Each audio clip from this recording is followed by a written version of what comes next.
Hello ಗೆಳೆಯರೆ, welcome back to my new video. So 2 ದಿನ ಆದಮೇಲೆ ಮಾಡ್ತಿದ್ದೀನಿ KCT ಕೌನ್ಸ್ಲಿಂಗ್ ಬಗ್ಗೆ, ಅದರಲ್ಲೂ ಎಸ್ಪೆಷಲಿ BS ನರ್ಸಿಂಗ್ 2024 ಬಗ್ಗೆ ಅಂತಂದು. ಏನಪ್ಪ ಅಂತಂತಂದರೆ, ನಿಮ್ಮ ಒಂದು ರ್ಯಾಂಕಿಗೆ ಅನುಗುಣವಾಗಿ ಕೆಲವೊಂದಿಷ್ಟು ಡೌಟ್ಸ್ ಇದ್ದಾವೆ. ಮೇನ್ ಇಂಟೆನ್ಷನ್ ಬಂದುಬಿಟ್ಟು ನಿಮ್ಮ ಒಂದು ರ್ಯಾಂಕಿಗೆ ಸೀಟ್ ಸಿಗುತ್ತಾ ಇಲ್ಲ ಅಂತಂದು. ಓಕೆ, ಇವಾಗೇನಪ್ಪ ಅಂತಂದರೆ ಕೌನ್ಸ್ಲಿಂಗ್ ಇವಾಗೇನು ಆನ್ ಗೋಯಿಂಗಲ್ಲಿದೆ ಸದ್ಯಕ್ಕೆ. ಇನ್ನೂ ಕೂಡ KE ಕಡೆಯಿಂದ ಇನ್ನೂ ಕೂಡ ಆಪ್ಷನ್ ಎಂಟ್ರಿ ಡೇಟ್ ಆಗಿರ್ಬೋದು, ಸೀಟ್ ಮ್ಯಾಟ್ರಿಕ್ಸು, ಫೀಸ್ ಸ್ಟ್ರಕ್ಚರು ಇಂಥ ಬಿಡಿತೇನೆ ಅನ್ನೋದು ಒಂದೇನು ಕೂಡ ಕರೆಕ್ಟಾಗಿ ಬಂದಿಲ್ಲ ಒಂದು ಡೇಟ್ ಅನ್ನೋದು. ಬಟ್ ಬರುತ್ತೆ. ಬಟ್ ಅಲ್ಲಿವರೆಗೂ ನಿಮ್ಮ ತಲೆಯಲ್ಲಿ ಏನಿದೆ ಸದ್ಯಕ್ಕೆ ಅಂತಂದರೆ ನಮಗೆ ಸೀಟ್ ಸಿಗುತ್ತಾ ಇಲ್ಲ ಅನ್ನೋದು. ಸೊ ನಾನು ಇವಾಗ ಒಂದು ಕಂಕ್ಲೂಷನ್ ಕೊಡ್ತೀನಿ ಎಲ್ಲರಿಗೂ ಕೂಡ. ಕರೆಕ್ಟಾಗಿ ವಾಯ್ಸ್ ಕೇಳಿಸ್ಕೊಂತ ಹೋಗ್ರಿ. ಓಕೆ, ಏನಿಲ್ಲ, ನಿಮ್ಮ ಕೆಲಸ ಬೇಕಾದ್ರೆ ಒಂದು 2x ಸ್ಪೀಡ್ ಇಟ್ಕೊಂಡಾದ್ರೂ ಕೇಳ್ರಿ, ವಾಯ್ಸ್ ಕೇಳಿಸೋರಿ. ಏನಪ್ಪ ಅಂತಂದರೆ ನಿಮ್ಮ ಒಂದು ರ್ಯಾಂಕ್ ಎಷ್ಟಿದೆ ಅದ್ರ ಮೇಲೆ ಸೀಟ್ ಸಿಗುತ್ತೆ. ಓಕೆ, 100% ಅದೇ ರೀತಿ ಸೀಟ್ ಸಿಗುತ್ತೆ ವೆನ್ ನೀವು ಯಾವಾಗ ಕರೆಕ್ಟಾಗಿ ಆಪ್ಷನ್ ಎಂಟ್ರಿ ಮಾಡಿರ್ತೀರೋ. ಕರೆಕ್ಟಾಗಿ ಮಾಡಿದರೆ ನಿಮ್ಮ ರ್ಯಾಂಕಿಗೆ ಅನುಗುಣವಾಗಿ ಚೆನ್ನಾಗಿರೋ ಕಾಲೇಜಸ್ ಸಿಗ್ತವೆ. ಓಕೆ, ಮೇನ್ ಇಂಟೆನ್ಷನ್ ಬಂದುಬಿಟ್ಟು ಇದರಲ್ಲಿ ಇರೋದೇ ಇಲ್ಲ ಅಂತಂದರೆ 95% ನೀವು ಆಪ್ಷನ್ ಎಂಟ್ರಿ ಯಾವ ರೀತಿ ಮಾಡ್ತೀರ ಅನ್ನೋದು ಅದ್ರ ಮೇಲೆ ಬೇಸ್ ಇರ್ತದೆ. ಆ್ಯಂಡ್ ನಿಮ್ಮ ರ್ಯಾಂಕ್ ಕೂಡ ಇಂಪಾರ್ಟೆಂಟು. ರ್ಯಾಂಕ್ ಎಷ್ಟಾಗಿದೆ ಅಂತ ಅನ್ನೋದು ಕೂಡ ಇಂಪಾರ್ಟೆನ್ಸು. ಅದು ಇಲ್ಲ ಅಂತಲ್ಲ, ರ್ಯಾಂಕ್ ಎಷ್ಟಾಗಿದೆ ಅನ್ನೋದ್ರ ಮೇಲೆ ಯಾವ ರೀತಿ ಆಪ್ಷನ್ ಎಂಟ್ರಿ ಮಾಡ್ತಾರೆ ಅನ್ನೋದು ಅದು ತುಂಬ ಇಂಪಾರ್ಟೆಂಟ್. ಇವಾಗ ಏನು ಹೇಳಕ್ಕೆ ಹೋಗ್ತಿದ್ದೀನಿ ಅಂತಂದರೆ, ಕೆಲವೊಬ್ಬರು ಸ್ಟೂಡೆಂಟ್ಸ್ ಇರ್ತಾರೆ. ಓಕೆ, 2 ಲಕ್ಷ ಆಗಿರ್ತದೆ. 2 ಲಕ್ಷ 2.5 ಲಕ್ಷ ಆಗಿರ್ತದೆ. ಆದರೂ ಕೂಡ ಅವನು ಚೆನ್ನಾಗಿರೋ ಕಾಲೇಜ್ ಸಿಗುತ್ತೆ. ಒಬ್ಬೊಬ್ಬರಿಗೆ 70,000 80,000 ಆಗಿರ್ತದೆ, ಸೀಟೇ ಸಿಕ್ಕಿರಲ್ಲ. ನೆನಪು, ಬರೀ ಯಾವುದೊಂದು ಕಾಲೇಜಲ್ಲ, ಸೀಟೇ ಸಿಕ್ಕಿರಲ್ಲ. ಯಾವ ರೀತಿ ಇದೆಯೋ ಇದೇನು ಬೇರೆ KEದವ್ರಿಗೆ ಒಬ್ಬರು ಮೋಸ ಮಾಡ್ತಿದ್ದಾರೆ ಅಂತಂದರೆ ಖಂಡಿತ ಅವ್ರು ಮೋಸ ಮಾಡಿರಲ್ಲ. ಯಾಕಂತಂದರೆ ನೀವು ತಪ್ಪಾಗಿ ಏನಂತಂದರೆ ನಿಮ್ಮ ರ್ಯಾಂಕ್ ಎಲ್ಲ ಚೆನ್ನಾಗಿದೆ, ಬಟ್ ನೀವು ಆಪ್ಷನ್ ಎಂಟ್ರಿ ಸರಿನೇ ಮಾಡಿಲ್ಲ. ಸೊ ಹಂಗಾಗಿಬಿಟ್ಟು ತಲೆಯಲ್ಲಿ ಇಟ್ಕೋಬೇಕು. ನಾನು ಹೇಳ್ತೀನಿ ಮೊದಲು. ಓಕೆ, CT ಹೆಂಗೆ ನಾನು ಹೇಳ್ದಂಗೆ ಆಪ್ಷನ್ ಎಂಟ್ರಿ ಮುಂದೆ ಮಾಡಿದರೆ ಎಷ್ಟೆಷ್ಟು ರ್ಯಾಂಕ್ ಅವ್ರಿಗೆ ಯಾವ್ಯಾವ ಸೀಟ್ ಸಿಗುತ್ತೆ ಅಂತಂದು. ಈ ವರ್ಷ ಎಲ್ಲರೂ ಕೂಡ 1 ಲಕ್ಷ ಒಳಗಿದ್ದವ್ರಿಗಂತೂ ನೀವು ನೆನ್ಪಿಟ್ಕೋರಿ, ಆರಾಮ್ಸೆ ನಿಮಗೆ ಗೋರ್ಮೆಂಟ್ ಕಾಲೇಜೇ ಸಿಗ್ತದೆ. Don't worry. Okay, government college, ಯಾಕಂದರೆ ಎಲ್ಲರೂ ಕೂಡ ಗೋರ್ಮೆಂಟ್ ಕಾಲೇಜ್ ಅಂತಲ್ಲ, ಸ್ವಲ್ಪ SC ST ಕ್ಯಾಟಗರಿವರೆಗೂ 1 ಲಕ್ಷವರೆಗೂ ಯಾರು ಇರ್ತಾರೋ ಅವ್ರಿಗಂತೂ ನೀವು 100% ಸಿಗ್ತದೆ. Don't worry. ಆ್ಯಂಡ್ 1 ಲಕ್ಷದ ಮೇಲೆ ಯಾರೆಲ್ಲ ಬರ್ತಾರೋ ಈ ಸ್ಟೂಡೆಂಟ್ನ ಸ್ವಲ್ಪ ಫೋಕಸ್ ಮಾಡಬೇಕು. ಇಲ್ಲಿ ಏನಾಗುತ್ತೆ ಅಂತಂತಂದರೆ, ಲೈಕ್ ಹೇಳ್ತೀನಿ ನಾನು, ಫಸ್ಟ್ ರೌಂಡಿಗೆ ಎಲ್ಲರೂ ಅಡ್ಮಿಷನ್ ಮಾಡ್ಕೊಂಡ್ಬಿಡ್ತಾರೆ ಆಪ್ಷನ್ ರಿಸಲ್ಟ್ ಬಂದಾದ್ಮೇಲೆ. ಈಗ ಆಪ್ಷನ್ ಎಂಟ್ರಿ ಮಾಡ್ತಾರೆ, ರಿಸಲ್ಟ್ ಬರುತ್ತೆ. ಈಗ 1 ಲಕ್ಷದ ಮೇಲೆ ಇರ್ತಾರೆ ನೋಡಿ. ಈಗ 1.5 ಲಕ್ಷ 2 ಲಕ್ಷ ಬಂದವ್ರಿಗೆ ಏನಾಗುತ್ತೆ ಅಂತಂದರೆ ಸ್ವಲ್ಪ ತಲೆಯಲ್ಲಿ ಹುಳ ಸ್ಟಾರ್ಟ್ ಆಗುತ್ತೆ. ಯಾಕಂತಂದರೆ ಫಸ್ಟ್ ರೌಂಡಲ್ಲೇ ನಮಗೇನಾದರೂ ಸೀಟ್ ಸಿಕ್ಕರೆ ಅಡ್ಮಿಷನ್ ಮಾಡ್ಕೊಂಬಿಡೋಣ, ಯಾಕಂತಂದರೆ ಸೆಕೆಂಡ್ ರೌಂಡು ಅಲ್ಲಿ ಏನಾದರೂ ಸೀಟ್ ಸಿಗದೆ ಹೋಗುತ್ತೆ ಅಂತಂದ್ರೆ. ಸೊ ಆ ರೀತಿ ಇರೋಲ್ಲ, ಯಾರಿಲ್ಲ. ಓಕೆ, ಫಸ್ಟ್ ರೌಂಡಲ್ಲಿ ಸೀಟ್ ಸಿಗುತ್ತಲ್ವ, 70% ಸ್ಟೂಡೆಂಟ್ ಏನು ಮಾಡ್ತಾರೆ, ಅಡ್ಮಿಷನ್ ಮಾಡ್ಕೊಂಡು ಬಿಡ್ತಾರೆ. ಸೊ ರಿಮೈನಿಂಗ್ 20 to 30% ಏನು ಉಳ್ಕೊತಾರೋ ಇವ್ರು ತುಂಬ ಬುದ್ಧಿವಂತರು. ಏನು ಮಾಡ್ತಾರೆ ಅಂತಂದರೆ ಅವ್ರು ಸೆಕೆಂಡ್ ರೌಂಡ್ವರೆಗೂ ಹೋಗ್ತಾರೆ. ಓಕೆ, ಏನಕ್ಕೆ ಹೋಗ್ತಾರೆ ಅಂತಂದರೆ ಸೀಟ್ ಸಿಗುತ್ತೆ, ಅಲ್ಲಿ ನಿಮಗೆ ಚಾಯ್ಸ್ ಎಂಟ್ರಿ ಅಂತ ಬರುತ್ತೆ.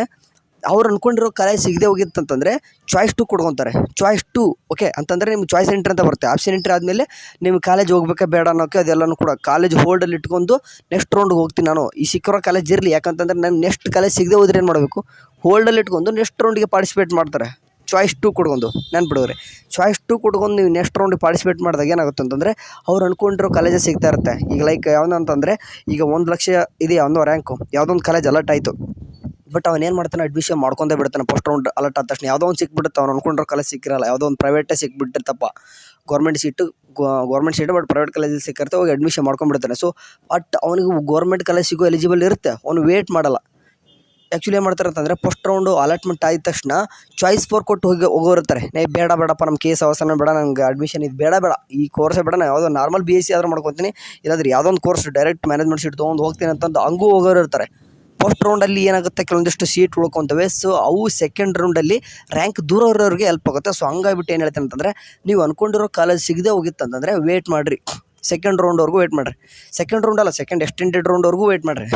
ಸೆಕೆಂಡ್ ಎಕ್ಸ್ಟೆಂಡೆಡ್ ರೌಂಡಲ್ಲೂ ಕೂಡ ಏನಕ್ಕೆ ವೇಟ್ ಮಾಡಿದ್ದೀನಿ ಅಂತಂದರೆ, ಈಗ 1.5 ಲಕ್ಷ ಆದ್ರೂ ಕೂಡ ಒಳ್ಳೆ ಕಾಲೇಜ್ ಸಿಗ್ತಾವ್ರಿ.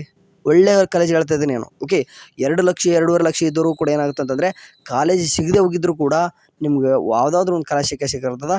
ನೀವು 2 ಲಕ್ಷ ಇದ್ದವರು ಕೂಡ 2 ಲಕ್ಷ 20,000 ಈ ರೀತಿ ಇದ್ದವರು ಕೂಡ ಒಂದು ಯಾವುದೋ ಒಂದು ಕಾಲೇಜ್ ಸಿಕ್ಕುತ್ತೆ. ನಿಮಗೆ ಬೆಟರ್ ಕಾಲೇಜ್ ಸಿಗ್ಬೇಕಂತಂದರೆ ನೀವು ಪ್ರಿಯಾರಿಟಿಲಿ ಏನು ಕೊಡಬೇಕು, ಸ್ಟಾರ್ಟಿಂಗ್ ನೀವು ಗೌರ್ಮೆಂಟ್ 31 ಕೊಡಬೇಕು. 31 ಹೇಳಿದ್ದೀನಿ ನಾನು ಬಿ ಎಸ್ ನರ್ಸಿಂಗ್ದವ್ರಿಗೆ. ಅದಾದ ತಕ್ಷಣ ಓಕೆ 30 ಅನ್ಕೋರಿ, 30 ಗೌರ್ಮೆಂಟ್ ಕಾಲೇಜ್ ಕೊಟ್ಟಾದ ತಕ್ಷಣ ಅದಾದ ತಕ್ಷಣ ಪ್ರೈವೇಟ್ ಒಂದು ಟಾಪ್ ಕಾಲೇಜಸ್ ಅಂತ ಏನಿದೆ ನೋಡಿ ಅವನ್ನ ಒಂದು 50 ಹಾಕ್ಕೊಂಡ್ರೆ ಆಮೇಲೆ ನಿಮಗೆ ಸಂಬಂಧಪಟ್ಟಿದ್ದು ಯಾವುದಾದ್ರೂ ಒಂದು ಸ್ವಲ್ಪ ಹಾಕೋರಿ.